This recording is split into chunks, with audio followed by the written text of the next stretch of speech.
Oh, well, it was not my crazy idea.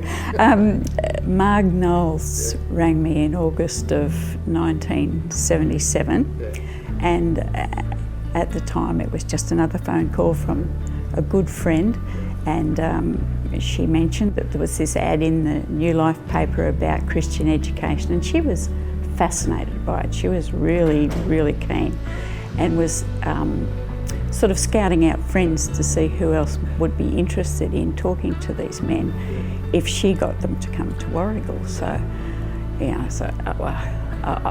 I'll tell Colin, we'll talk about it and we'll get back to you. Well, Colin was enthusiastic.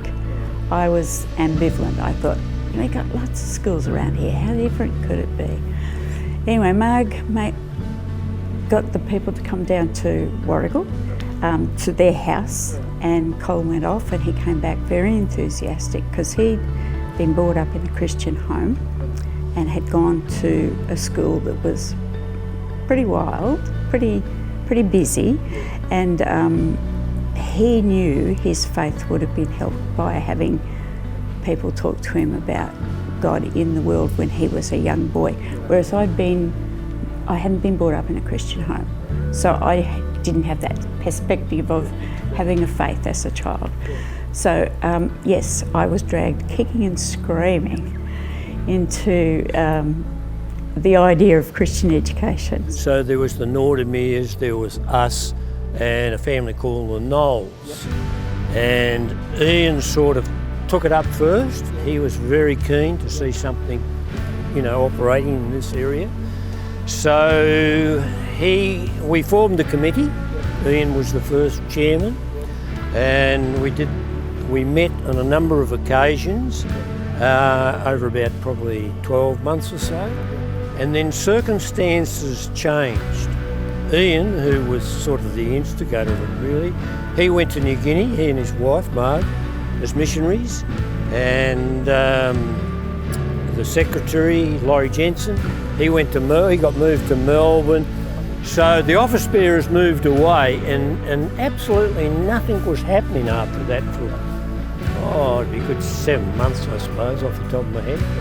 And I said to Anne one night, we're having tea, I said, Anne, we really should tie this up and do something. We had a few funds, do something with the funds. So over a period of time, we had a lot of thought and prayer, and I said, look, what I'll do, Anne, is I'll ring up the people that I know that I think are fairly committed to Christian education. So I think there was 4 or 5 other guys that I rang up. 2 of them were pastors. And so we met, not knowing what the outcome. And anyway, they unanimously said, look, let's go ahead with it. I said, well, if you want to go ahead, you guys in the room have got to be prepared to go on the initial board that we'll start again and renew. Anne rang us and said, are you interested in being part of Chairo still? And we said, yeah, sure, but it was crazy. It had sort of, a whole heap had happened in those 2 years with the new group that came in. Now we had people from the Presbyterian Church, the Christian Family Church in Warragul. The group of people that were involved were a lot broader, gave us a wider fellowship. It was quite rich in the beginning because we used to all be suspicious of each other. Which you think now, that is crazy, but it made us stand out too. The interesting thing about it was, and I only learnt this quite a bit later actually, it was only I think last year or something, Brenda Hughes, Kevin was one of the ones, and Brenda Hughes, she wasn't at the meeting, but she said to me, I think it was only last year, she said, I was in the next room praying for you guys. So, that was really interesting. So, that's how it sort of was instigated. A big part of the interest in the beginning was because of Leo and Maggie Nordermeer's kids. They had 2 teenage girls, and they would take them from Rokeby down to Maranatha in Doveton, I think it was, way back then. Maggie used to take them down and she'd stay at the school and help out with bits and pieces. and then bring them back at the end of the day, and they were remarkable young women.